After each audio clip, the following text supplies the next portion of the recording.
میرے رب کی عزت و جلالت کی قسم، آج کا چور، آج کے اچکے، آج کے بدماش، آج کے جورو کے غلام، آج کے حرام خور جماعت کا لیبل لگا کر حضرت مولانا الیاس صاحب رحمۃ اللہ علیہ پر تہمت لگا رہے ہیں اور بیجا باتیں ان پر گھڑ رہے ہیں۔ قیامت کے دن اللہ حضرت الیاس صاحب رحمۃ اللہ علیہ کو کھڑا کرے گا اور پوچھے گا، اے الیاس، کیا تم نے چھلے کو وقت کا وقت اہم ترین فریضہ قرار دیا تھا؟ کیا تم نے چھلے کو اور 4 مہینے کو اور سال پر جہاد کے فضائل لگائے تھے؟ کیا تم نے اس مسجد میں، جس مسجد میں یہ کام ہوتا ہے، مسجد نبوی کا نمونہ بنایا تھا؟ میرے رب کی عزت و جلالت کی قسم، حضرت مولانا الیاس صاحب رحمۃ اللہ علیہ کی زندگی کو کھنگال کر دیکھا جائے، ان کے تقوی کو دیکھا جائے، ان کی پرہیزگاری کو دیکھا جائے، انہوں نے یہ کام نہیں کیا۔ آج کے یہ پترولی حرام خور چور اچک کے صرف اپنی چوری پر، اپنی بےمانی کو چھپانے کے لیے جماعت کا لیبل لگا کر جس طریقے سے بریلویوں نے اولیاء کو پیغمبر تک ملایا، پیغمبر کو فرشتوں سے ملایا، فرشتوں کو خدا سے ملایا، انہوں نے اپنے اکابرین کو وہ نبیوں سے، صحابہ سے ملایا، صحابہ کو نبی سے ملایا، انہوں نے جو کہہ دیا وہ کہہ دیا، نبیوں والا کام، رسولوں والا کام، جہاد کا فریضہ، یہ رہتے ہوئے کسی کام کی ضرورت نہیں۔ ایک آدمی کو پوچھتا ہے، السلام علیکم، وعلیکم السلام، کیا بھی تمہارا وقت لگیا جماعت میں؟ نہیں لگا، تیرا ایمان نہیں بنیا۔ تو حضرت مولانا الیاس صاحب رحمۃ اللہ علیہ سے پہلے جو لوگ 4 مہینہ نہیں گئے، جو لوگ چلا نہیں گئے، اس میں ابو بکر بھی تھے، اس میں عمر فاروق بھی تھے، کمینے تو حضرت ابو بکر کو جعل بھی کہتا ہے۔ اس جملے سے یہ ترتیب، یہ نظام حضرت مولانا الیاس صاحب رحمۃ اللہ علیہ کا وضع کردہ تھا۔ اس کیفیت کے ساتھ، اس حیت کے ساتھ نبی نے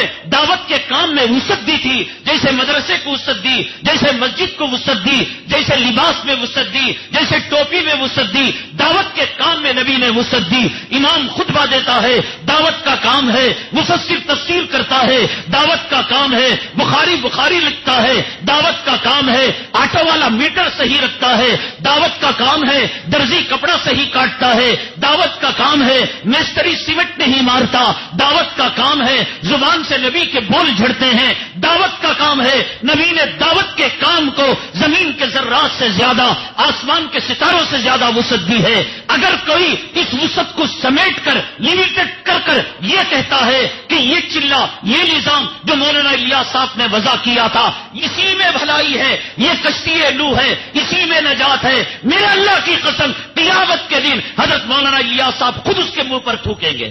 جو انہوں نے وہ بات نہیں کہی، بتاؤ ان کے ملفوظات کے اندر، ان کی تقریر کے اندر یہ بات بتاؤ۔ میں بتاتا ہوں حضرت نے تمہارے بارے میں کیا کہا، حضرت نے کیا اندیشہ رکھا۔ جس جماعت کا نام لیتے ہو اس جماعت کے اکابرین کو پہچانو، اس جماعت کے بزرگان دین کو پہچانو۔ حضرت مولانا شاہ محمد یوسف صاحب رحمۃ اللہ علیہ، جو تم یہ نہ سمجھو کہ اور جا کر باہر کہو جماعت کے خلاف بات کہہ دی، دیکھو نماز کو نہ پڑھنا کہنا یہ نماز کے خلاف ہے، لیکن اگر کوئی آدمی نماز ننگی پڑھتا ہے، کپڑے نکال کر پڑھتا ہے، ہم کہتے ہیں کپڑے پہن کر نماز پڑھو، یہ نماز کا انکار نہیں بلکہ اس طریقے کا انکار ہے۔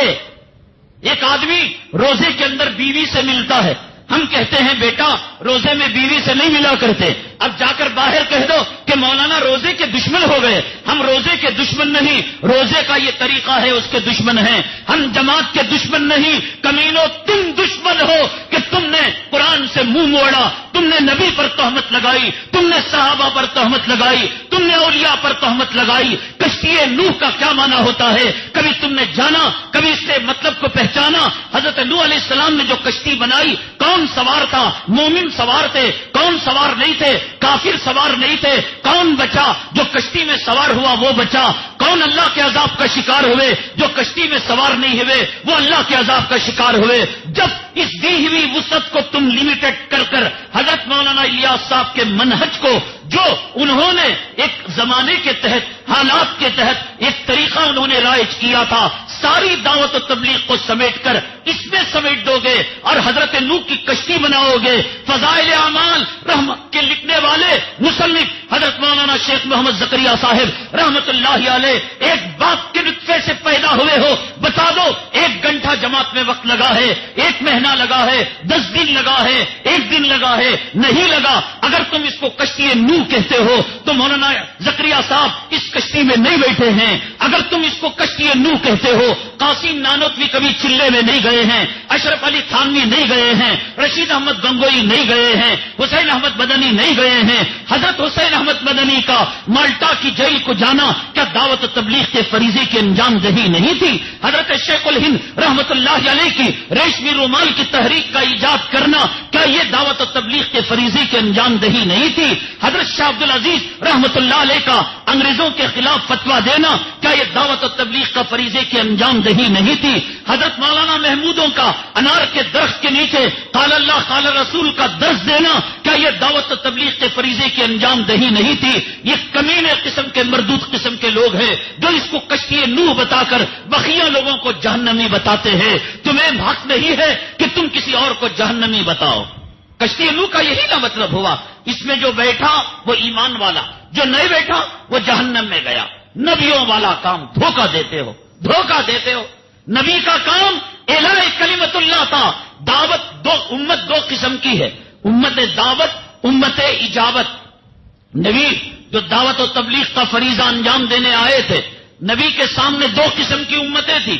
پہلے مردوں میں ابو بکر ایمان لے آئے، عورتوں میں حضرت خدیجہ ایمان لے آئی، بچوں میں حضرت علی ایمان لے آئے۔ رفتہ رفتہ رفتہ رفتہ مومنوں مسلمانوں کی جماعت تیار ہو گئی۔